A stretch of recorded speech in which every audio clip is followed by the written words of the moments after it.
Hi, I'm Nancy Stowe, food editor of the Milwaukee Journal Sentinel. Welcome to Counterpoints.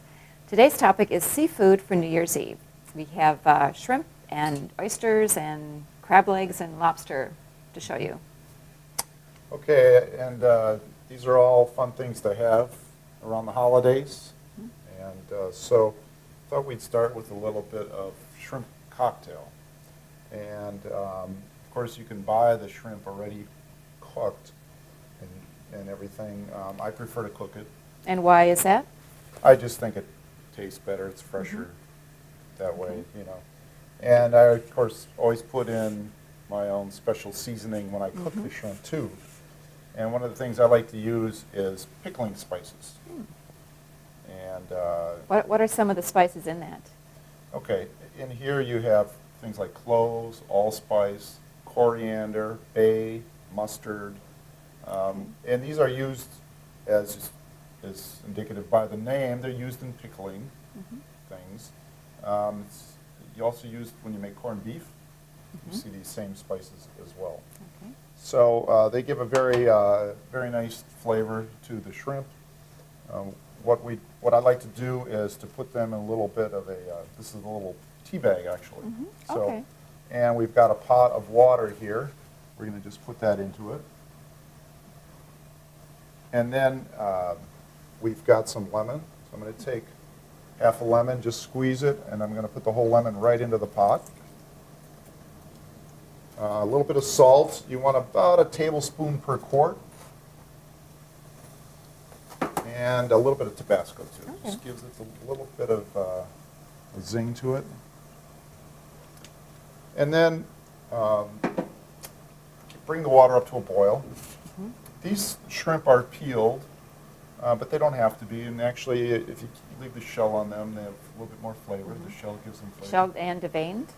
Or? These are what they call the easy peel shrimp. Okay. So they're already deveined. Even though they have the shell on, they're ready deveined, so it's kind of nice. So we have the water boiling. We're just going to slide the shrimp right into the water. And this is a fairly simple process here. We're going to let that come back to a boil, shut it off, take them out, they're done. So it's pretty easy to do. Okay, we have some cooked shrimp, freshly cooked shrimp in the martini glass, and we'll make some cocktail sauce. Okay. And this is one of those things, again, you can buy this already prepared. I just got in the habit of making it myself. I usually use what's called chili sauce. Some people use ketchup. This is probably not as sweet as ketchup, and the name implies that it's spicy hot, but it really isn't. It's fairly mild. It's just a little bit zestier version of ketchup. So we take a little bit of that, and for every cup, we're going to put in about 2 tablespoons of prepared horseradish. And as you can imagine, with the horseradish in there, that's going to zip it up a little bit. And a little bit of lemon juice. And then if you still want a little more heat, you can always add a little Tabasco. That's really up to your preference there. And then what I like to do is just take our martini glass here and put our cocktail sauce right in the middle and serve it up. Looks wonderful. These are raw oysters. They are raw oysters, yes. And if you're, maybe a couple of tips on oysters and clams and mussels in general, when you're picking them, make sure that they close, because that tells you they're still alive. On oysters and clams, sometimes they may be open a little bit. If you wrap them, they should close. That tells you they're alive. If not, you throw them away. Throw them out, right. So now, I like, for raw oysters, I like the meatier oysters. And this is a very meaty oyster. It's from the Chesapeake Bay. Okay. Anyway, it's a little bit of a challenge to open these up. And I always recommend you have a towel that you can put the oyster into. To hold it down. Kind of tuck it in like they're going to bed there. And then you have to have an oyster knife. And what we're going to do is put the knife right into the hinge on the back of the shell. The narrower part. Right, Is that right? Okay. correct. So I always have this towel here because if my hand slips, I don't want this thing going into my hand here. So we're going to put the knife right into the hinge here on the back and twist it. And you should hear it pop. You heard that sound? Okay. So once that's popped, it's still going to be a little tight. You have to kind of pry it a little bit, but it should come open for you, like so. And there's our oyster, and It is a large looking. it is. They're connected to the shell a little bit here, so you can just loosen that up so it's easier to get off the shell. And then we're just going to put them on our plate here, and we have the same cocktail sauce that we use for the shrimp. It's a very nice thing to put on there with the shrimp, with the oysters. You could also just put a little lemon on there. Some people like a little Tabasco on, so that's our oysters. Great. Okay, now we have these spiny looking things here. These are crab legs, and they're fully cooked, is that right? Correct. Most of the crab that you get is fully cooked. Okay. It's a highly perishable shellfish, and so they usually cook it Okay. after they harvest it. Why don't you show us how to open this pointy, spiny thing? Well, it's not too difficult, but these little things can poke you. If you need to, having a towel handy is a good idea. But have a sharp knife and just cut through the shell to crack them open. And all you want to do is make it a little bit more accessible in the eating process. So what I always like to do is split these open a little bit, and then either, if I'm going to heat them up that way. Serve them with a cocktail fork, or you can use one of these seafood crackers too to break them open a little bit further. But you just want to make it a little bit easier to eat. Okay. How would you heat them up? Well, it's fully cooked, so really all you have to do is pop them in the oven, 350 degrees. If they're thawed, they might take as little as 10 minutes. You can serve them cold too, so and it's very good with the same cocktail sauce that we serve with the shrimp and the oysters. You can also pull the meat out too and make crab cakes or something with it. Okay. That's doable. Or crab dip or whatever. Crab you want. dip, yes. Okay. Very good. Okay. Lobster is the crown jewel of the seafood for a festive occasion. We have 2 live Maine lobsters here and a lobster tail. What would you say to someone who's a little squeamish about cooking a live lobster? Well, once they're in the pot, they're not going to hurt you. That's But they usually come with these rubber bands on the claws, and that's what's going to hurt you the most. Okay. We take them off. You could leave them on if you're concerned about getting pinched by them, but they're not going to hurt you that much. Okay. What about the lobster itself? You mean putting them in the pot and cooking them? Well, first of all, lobsters don't have a central nervous system like we do. So if you're concerned about, are we putting them in pain? Yeah. You're not. Okay. You're not. So my advice is to just love your lobsters and try it, because they're really good when they're cooked fresh, and you can't beat them. Make sure that they're lively, though.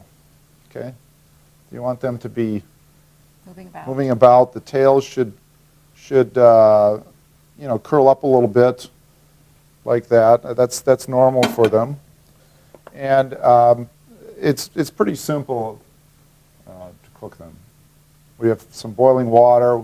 Put a little salt in the water, and drop them in. And probably about 15 minutes for the smaller sized ones. If they're a little bit bigger, like 2-pounders, you may need to go a little bit longer. And how many will each of these serve? Well, that's the thing. You don't get a lot out of them. And, this pound lobster, you might be lucky if you get 4 ounces of meat out of them. So really 1 lobster per person. And make sure you have some other sides and some other courses going along with it, because if you eat it by itself, one lobster probably isn't good enough. You might need two then. Okay, fine with me. We're just going to drop them in the pot here and let them go. And sometimes they make a little noise, and people think they're screaming. Not true? No, no. It's there's air that's escaping from them, and so it causes that noise. Now, lobster tail. Mm-hmm. What do we do with this guy here? Okay, this is a little bit trickier.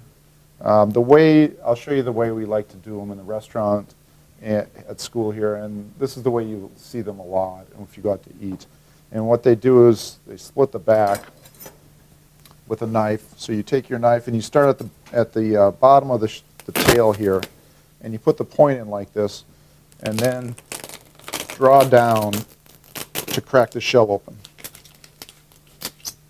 It's a little elbow grease there, it looks like. A little bit. It's a little tricky, and if you haven't done it before, it might be a little bit of a challenge.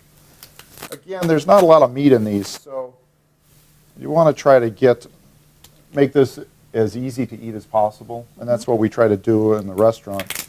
But I'm going to crack the shell open, and we're going to pull the meat out and lay it right on top of the shell. Oh. Cut this open, butterfly it just a little bit there. Mm-hmm.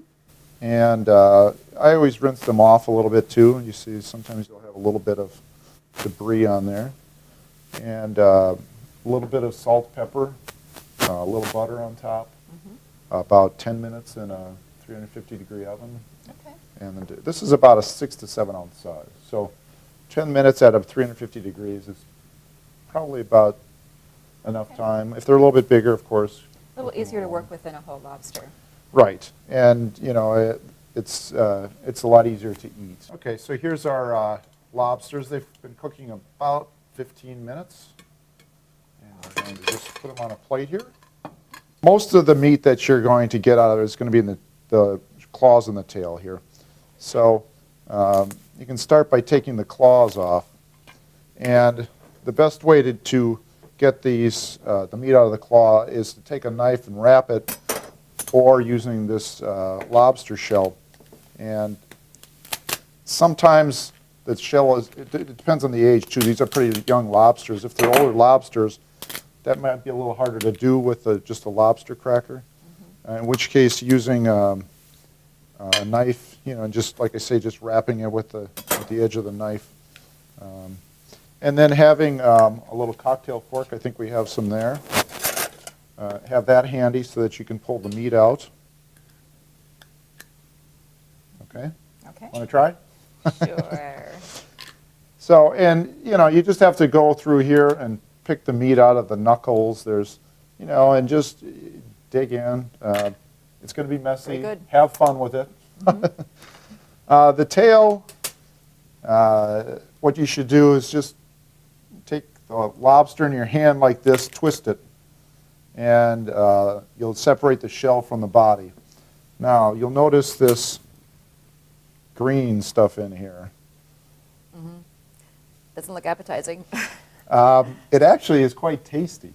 This is the liver, or they also call it the tamale. Mm-hmm. It's very tasty. However, the latest information about eating lobster is you shouldn't eat this because that's the filter for the lobster's body, and all the impurities that they consume end up in there, including like chemicals in the heavy metals, dioxins, things like that. You don't want to eat, so you really shouldn't. There's a little bit here. We can just scrape that off. The easiest way to do these that I like to do is just take a knife, very similar to how we did the lobster tail. the raw tail. Just split it down the middle and open it up, and you can see that the meat comes out nice and easy here, fully cooked. Mm-hmm. And make sure you have lots of hot drawn butter and lemon, and dig in. Good enough to eat. Mm-hmm.